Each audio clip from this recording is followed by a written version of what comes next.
മാന്യപ്രേക്ഷകർക്ക് നമസ്കാരം. ഇറാൻ ജയിച്ചു എന്നും അമേരിക്കയും ഇസ്രായേലും പൊട്ടി എന്നും ഒരു വിവേകമുള്ള മനുഷ്യരെ കൊണ്ട് പറയാൻ സാധിക്കൂ? നിങ്ങൾ ഇതൊന്ന് കേട്ടു നോക്കൂ. ഇറാനെതിരെ സ്വരം കടുപ്പിക്കുന്ന ഡൊണാൾഡ് ട്രംപ് പശ്ചിമേഷ്യയെ വീണ്ടും യുദ്ധഭീതിയിലാക്കുകയാണോ?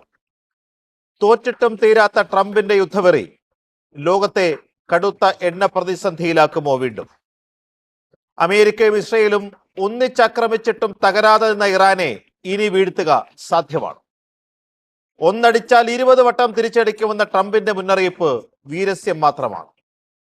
ഖമനയുടെ സംസ്കാര ചടങ്ങുകൾക്കടക്കം കാണുന്നത് കൂടുതൽ കരുത്തോടെ ഉയർത്തെഴുന്നേൽക്കുന്ന ഇറാനെയാണോ? ഗൾഫ് രാജ്യങ്ങൾ അമേരിക്കയുടെ തണൽ വിട്ട് സ്വന്തം വഴി തേടി തുടങ്ങുകയാണ്. നിങ്ങൾ കേട്ടില്ലേ? ഏതെങ്കിലും സുഡാപ്പികൾ ഇതൊക്കെ വിളിച്ചു പറഞ്ഞിരുന്നെങ്കിൽ അവരുടെ വിവരമില്ലായ്മ എന്നെങ്കിലും പറയായിരുന്നു. ഇതിപ്പോ നമ്മുടെ കേരളത്തിലെ ഒരു പ്രമുഖ മാധ്യമ പ്രവർത്തകൻ ഒരു പ്രമുഖ ചാനലിൽ ഇരുന്നുകൊണ്ടാ ഇത് വിളിച്ചു പറയുന്നത്. മറ്റൊരു തരത്തിൽ ചിന്തിക്കുകയാണെങ്കിൽ കേരളത്തിൽ ഇപ്പൊ UDF ഔദ്യോഗിക ഭരണപക്ഷമാണ്, ഔദ്യോഗിക പ്രതിപക്ഷം എന്ന് പറയുന്നത് LDF ആണ്. ഇവരൊക്കെ തന്നെ ഇറാനെയും പലസ്തീനെയുമാണ് പിന്തുണയ്ക്കുന്നത്. ഇറാനിലെ ആ മതഭ്രാന്തന്മാരെയാണ് ഇവരൊക്കെ തന്നെ പിന്തുണയ്ക്കുന്നത്. അപ്പൊ സ്വാഭാവികമായിട്ടും കേരളത്തിലെ ചാനലുകൾ മത്സരിച്ച് അവർക്ക് വേണ്ടി സംസാരിച്ചാല് വലിയ രീതിയിൽ ചാനലൊക്കെ അങ്ങ് ഉയരുമെന്നുള്ളതൊരു യാഥാർത്ഥ്യമാണ്. ബിസിനസിന്റെ ഭാഗമായിട്ട് ഇതൊക്കെ പറയുകയാണെങ്കിൽ നമ്മൾ എന്തെങ്കിലും ആയിട്ട് പോട്ടെ എന്ന് കരുതാം. എന്നാൽ നമുക്ക് ഇവിടെ ബിസിനസ്സും അല്ല, നമുക്കിവിടെ വ്യക്തമായിട്ട് നീതി ഉയർത്തിപ്പിടിക്കേണ്ടതുള്ളത് കൊണ്ട് തന്നെ ഇതിലേക്ക് ആ ഒരു പച്ച കള്ളത്തെയാണ് നമ്മൾ ഈ വീഡിയോയിലൂടെ തുറന്നു കാണിക്കുന്നത്. വളരെ വ്യക്തമായിട്ട് തെളിവ് സഹിതമാണ് നമ്മൾ കാര്യങ്ങൾ മുന്നോട്ട് വെക്കുന്നത്. അല്ല, ഇറാൻ ജയിച്ചു അല്ലെങ്കിൽ അമേരിക്കയും ഇസ്രായേലും പൊട്ടി എന്നൊക്കെ എങ്ങനെയാ പറയാൻ സാധിക്കുക? ഒരു രാജ്യത്തിന്റെ പ്രധാനമന്ത്രിയോ പ്രസിഡന്റോ ഒരു യുദ്ധത്തിൽ ജീവൻ നഷ്ടപ്പെട്ടാൽ അതിന് ഏത് രാജ്യമായിക്കൊള്ളട്ടെ അവർ പരാജയപ്പെട്ടു എന്നുള്ളതല്ലേ വലിയ യാഥാർത്ഥ്യം. ആയത്തുള്ള അലി ഖമൈനിയുടെ ഖബറടക്കം നടക്കുന്ന സമയത്ത് നമ്മുടെ ചാനലുകൾ ഇവിടെ കേരളത്തിൽ നിന്ന് വിളിച്ചു പറയുന്നത്, ഇവിടെ മിക്കവാറും പ്രമുഖ മാധ്യമങ്ങളൊക്കെ തന്നെ ഇതേ ശൈലിയാണ് പറയുന്നത്. ഇവിടെ വിളിച്ചു പറയാണ് ഇറാൻ എന്തോ ജയിച്ചു മലമറിച്ചു എന്ന്. അത് വിവേകമുള്ളവർ കേൾക്കുമ്പോ പുച്ഛിച്ചു തള്ളൂലേ? ഈ ഇറാന്റെ പരമോന്നത നേതാവ് തന്നെ തീർന്നു. ബാക്കി അതുമായി ബന്ധപ്പെട്ട എത്ര ആളുകൾ മരണപ്പെട്ടു എന്ന് ഇറാന് പോലും ഇപ്പോഴും കണക്കെടുത്ത് തീർന്നിട്ടില്ല എന്നുള്ളതാണ് യാഥാർത്ഥ്യം. പിന്നെ ഇസ്രായേൽ എല്ലാ കാലത്തും 2023 ഈ വിഷയം ഉണ്ടാവുന്ന സമയം മുതൽ കൃത്യമായിട്ട് പറയുന്നുണ്ട്, ഞങ്ങൾ ഒരിക്കലും ഒരു ജനതക്കും എതിരല്ല, ഞങ്ങൾ അവിടെയുള്ള മതഭ്രാന്തന്മാർക്കെതിരെയാണെന്ന്. അല്ലാതെ ഇറാനിലെ സകല മനുഷ്യരെയും അങ്ങ് ഇല്ലാതാക്കണമെന്നൊന്നും ഇസ്രായേലിന് ഒരു ലക്ഷ്യമില്ല. ഇസ്രായേൽ വളരെ വ്യക്തമാണ്, മതഭ്രാന്തന്മാരെ ഇല്ലാതെയാക്കും. അതവർ ചെയ്തിരിക്കുന്നു. അതല്ലേ യുദ്ധവിജയം എന്ന് പറയുന്നത്? അതല്ലേ ലളിതമായിട്ട് വിവേകമുള്ളവർ മനസ്സിലാക്കേണ്ടത്?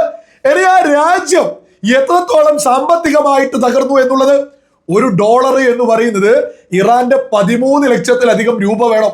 അപ്പൊ ആ രാജ്യം എത്രത്തോളം തകർന്നു സാമ്പത്തികമായിട്ട്, ആയുധപരമായിട്ട്, ഭരിക്കുന്ന ആളുകളായിട്ട്, ഏത് തലത്തിൽ നോക്കിയാലും ഇറാൻ തകർന്നങ്ങ് തരിപ്പണായി. പിന്നെ അവിടെയുള്ള സകല ജനങ്ങളെയും ഇല്ലാതെയാക്കണമെന്നൊന്നും ഒരു ഇസ്രായേൽ ഓരോ സ്ഥലത്തും അത് ഉയർത്തിപ്പിടിച്ചിട്ടുമില്ല. അല്ല, എന്തുകൊണ്ടാണ് ഈ പറയുന്ന ഇറാൻ ഒരു കാരണവുമില്ലാതെ ഗൾഫ് രാജ്യങ്ങളെ ആക്രമിക്കുന്നത് ശരിയല്ല എന്ന് പറയാൻ നമ്മുടെ മാധ്യമങ്ങൾക്ക് സാധിക്കാത്തത്? നമ്മളിൽപ്പെട്ട ലക്ഷക്കണക്കിന് ആളുകളാണ് ഗൾഫിൽ ജോലി ചെയ്യുന്നത്. അവരെ ആക്രമിക്കുന്നത് ഇറാനാണ്. ഇറാന്റെ ഞൊടുന്യായം എന്നൊക്കെയല്ലേ പറയാ, ഇറാന്റെ ഊളത്തരം എന്നല്ല പറയാ. അമേരിക്കയെയും ഇസ്രായേലിനെയും ആക്രമിക്കാൻ സാധിക്കാഞ്ഞിട്ട് ഈ ഗൾഫ് രാജ്യങ്ങളിലേക്ക് ആക്രമിക്കുന്നതിന് വരെ എന്തിന്റെ പേരിലാണ് ഇവിടെ ന്യായീകരിക്കുന്നത്? അല്ല, ഇറാന്റെ ആക്സിസ് ഓഫ് റെസിസ്റ്റൻസി എന്ന് പറയുന്ന ഇവരുടെ ഒരു പ്രധാനപ്പെട്ട ഗ്രൂപ്പിനെ കുറിച്ച് എന്തേ മാധ്യമങ്ങൾ ഇവിടെ ചർച്ച ചെയ്യാത്തത്? ഇറാനെ എന്തുകൊണ്ട് ആക്രമിക്കുന്നു ഇസ്രായേൽ അമേരിക്ക? അതിന് കൃത്യമായ ഉത്തരവില്ലേ? ഈ പ്രാവശ്യത്തെ യുദ്ധം തുടങ്ങിയത് 2023 ഒക്ടോബർ 7 അതിനു മുമ്പ് തുടങ്ങി എന്ന് പറഞ്ഞാൽ അതിനു മുമ്പേയും ഇറാൻ തോന്നിവാസം ചെയ്തിട്ടുണ്ട് എന്നുള്ളത് മറ്റൊരു യാഥാർത്ഥ്യമാണ്. 2023 ഒക്ടോബർ 7 ഹമാസ് എന്ന ഭീകര സംഘടന ഇസ്രായേലിലേക്ക് കടന്നു കയറി ആക്രമണം നടത്തി. അവരെ തിരിച്ചടിക്കാൻ ഇറങ്ങിയ സമയത്ത് ഇറാന്റെ മറ്റൊരു ഗ്രൂപ്പായിട്ടുള്ള ഹിസ്ബുല്ല രംഗത്തെത്തി, ഇറാന്റെ മറ്റൊരു ഗ്രൂപ്പായിട്ടുള്ള ഹൂത്തി രംഗത്തെത്തി, ഇറാന്റെ ഇറാഖിലെ ആളുകൾ രംഗത്തെത്തി, ഇറാന്റെ സിറിയയിലെ ആളുകൾ രംഗത്തെത്തി. ഇറാന്റെ ആളുകൾ നിരന്തരം പ്രോക്സികൾ ഓരോ ഭാഗത്ത് നിന്നും ഇസ്രായേലിനെതിരെ കുരച്ചു ചാടി. ഇസ്രായേൽ നിലം പരിശാക്കി. ആ സമയത്ത് നമ്മുടെ മാധ്യമങ്ങൾ എന്താ പറഞ്ഞിരുന്നത്? ഇറാൻ ഇറങ്ങിയാൽ ഇസ്രായേൽ അങ്ങ് ഇല്ലാതെയാവും, ഇറാൻ ഇറങ്ങേണ്ട താമസമേ ഉള്ളൂ, ഇറാൻ ഒന്ന് അനങ്ങിയാൽ ഇസ്രായേൽ ഭൂമുഖത്ത് നിന്ന് ഇല്ലാതെയാവും. ഹമാസിന്റെ ലക്ഷ്യം എന്ന് പറയുന്നത് ഇസ്രായേൽ എന്ന രാജ്യം തന്നെ ഇല്ലാതെയാവണം എന്നുള്ളതാണല്ലോ. അത്തരത്തിലേക്ക് ഇറാൻ എത്തിക്കുമെന്ന് വീമ്പിളക്കിയ സകല സുഡാപ്പികളും ജിഹാദികളും തീവ്ര ചിന്താഗതിക്കാരും ഇപ്പൊ എന്ത് പറയാ? അവരിപ്പൊ പ്രതീക്ഷയോട് കൂടിയിട്ട് നമ്മുടെ മാധ്യമങ്ങൾ കണ്ടുകൊണ്ടിരിക്കുക. അവരിപ്പോഴും പറയുന്നത് ഇറാൻ ജയിച്ചു എന്നല്ലേ. ആ വീമ്പിളക്കി ചാടി വീണ ഇറാന് നിലം പരിശായില്ല. എത്ര ഗ്രൂപ്പുകളെ ഞാനൊന്ന് വായിച്ചു കേൾപ്പിക്കാം. ഒന്ന് ഹിസ്ബുള്ള, ലോകത്തിലെ തന്നെ ഏറ്റവും വലിയ ഭീകര സംഘടന, ഭീകരരുടെ ഏറ്റവും വലിയ ഭീകര സംഘടനയായിട്ടുള്ള ഹിസ്ബുള്ള അടപടലം തീർന്നില്ലേ? ഹമാസ് എന്ന ഭീകര സംഘടന അടപടലം തീർന്നില്ലേ? ഇനിയുള്ളത് ഹൂത്തി, അതേപോലെ തന്നെ പലസ്തീൻ ഇസ്ലാമിക് ജിഹാദ്, ഇതൊക്കെ ഇറാന്റെ പ്രോക്സി ഗ്രൂപ്പുകളാ. അടുത്തത് അതായത് കറ്റായിബ് ഹിസ്ബുള്ള എന്ന് പറഞ്ഞ് ഇറാഖിലെ ഗ്രൂപ്പ്, അതേപോലെ തന്നെ അസായിബ് അഹ്ലൽ ഹക്ക് എന്ന് പറഞ്ഞ മറ്റൊരു ഗ്രൂപ്പ്. അടുത്തൊരു ഗ്രൂപ്പാണ് IRGCയുടെ നേതൃത്വത്തിൽ സിറിയയില്, അതായത് ആക്സിസ് ഓഫ് റെസിസ്റ്റൻസി എന്ന് പറഞ്ഞുകൊണ്ട് എത്ര ഗ്രൂപ്പുകൾ ഇറാൻ വളർത്തിയിട്ടുണ്ട്. ഇറാൻ ലോകം നിരവധി രാജ്യങ്ങൾ, അതായത് ഇറാന്റെ ചുറ്റുമുള്ള രാജ്യങ്ങളിൽ പരമാവധി ഇറാന് ഈ പറയുന്ന ഗ്രൂപ്പുകളെ വലിയ രീതിയിൽ വളർത്തിയിട്ട് ആ ഗ്രൂപ്പുകളെ കൊണ്ട് ഇസ്രായേലിലേക്ക് ആക്രമണമൊക്കെ നടത്തിയതിന് മറുപടി ഇസ്രായേൽ കൊടുക്കുമ്പോൾ ഇപ്പൊ ഇസ്രായേലേ പ്രശ്നമുള്ളൂ, അല്ലെ അമേരിക്കയെ പ്രശ്നമുള്ളൂ എന്നൊക്കെ പറയാൻ നാണല്ലേ? എന്തേ? ഇറാൻ ഈ ചെയ്തു വെച്ചത് ലോകത്ത് ഭീകരതയാണ്, ഭീകരത നട്ട വളർത്തുന്ന ഒരു രാജ്യമാണ് ഇറാൻ എന്ന് എന്തേ വിളിച്ചു പറയാൻ സാധിക്കാത്തത്? ഇറാനിൽ ഇപ്പൊ ഐക്യം വന്നു എന്നൊക്കെയാ മാധ്യമങ്ങൾ അതിനിടയിൽ കൂടെ പറയുന്നത്. ഇറാനിൽ എന്താ ഐക്യം? മതഭ്രാന്തന്മാരുടെ ഐക്യത്തിലപ്പുറം ഒരു രാജ്യം എന്നൊരു ഐക്യം അവിടെ വിവേകമുള്ള മനുഷ്യരുണ്ടെങ്കിൽ നടക്കോ? അവിടെ ഇറാൻ ഭരണകൂടത്തിനൊക്കെ വലിയ രീതിയിൽ ജനങ്ങൾ എതിരായിട്ട് നിൽക്കുന്നുണ്ട്. അവിടെ സാമ്പത്തികമായിട്ട് തകർന്ന തരിപ്പണമായി, അവിടെ എല്ലാ മേഖലയും തകർന്ന തരിപ്പണമായി. ഒരു പെൺകുട്ടിക്ക് ഇഷ്ടമുള്ള ഡ്രസ് ഇട്ട് പോലും ഇറങ്ങാൻ പറ്റാത്തത്ര സ്വാതന്ത്ര്യമില്ലാത്തൊരു രാജ്യമായിട്ട് ഇറാൻ മാറി. അങ്ങനെ ഏത് രീതിയിൽ നോക്കിയാലും ഇറാൻ തകർന്ന് തരിപ്പണായപ്പോ ഇവിടെ ഐക്യം എന്തൈക്യം? തീവ്രവാദ മനോഭാവത്തിലുള്ള തീവ്ര ചിന്താഗതിക്കാരുടെ ഐക്യം. അതിലപ്പുറം എന്തൈക്യം?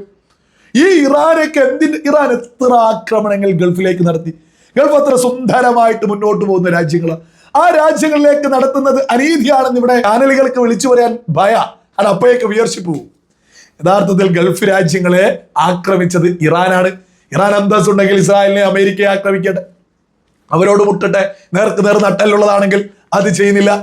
ഇറാൻ എങ്ങനെ നോക്കിയാലും ലോക പരാജയത്തിലേക്ക്, ഏറ്റവും വലിയ പരാജയത്തിലേക്ക് എത്തിയിട്ടും എങ്ങനെയാണ് നാവ് കണ്ട് ഇവിടെ ഇരുന്നിട്ട് ഇറാൻ ജയിച്ചു, ഇറാൻ തോറ്റിട്ടില്ല എന്നൊക്കെ പറയാൻ സാധിക്കുന്നത്? ഇത് കേരളത്തിലെ മണ്ടൻ സുഡാപ്പികളെ പറ്റിച്ച് ചാനൽ വളർത്തുകയല്ലേ ലക്ഷ്യം? അതല്ലേ ലളിതമായിട്ട് ചിന്തിച്ചാൽ മനസ്സിലാക്കാൻ സാധിക്കുക.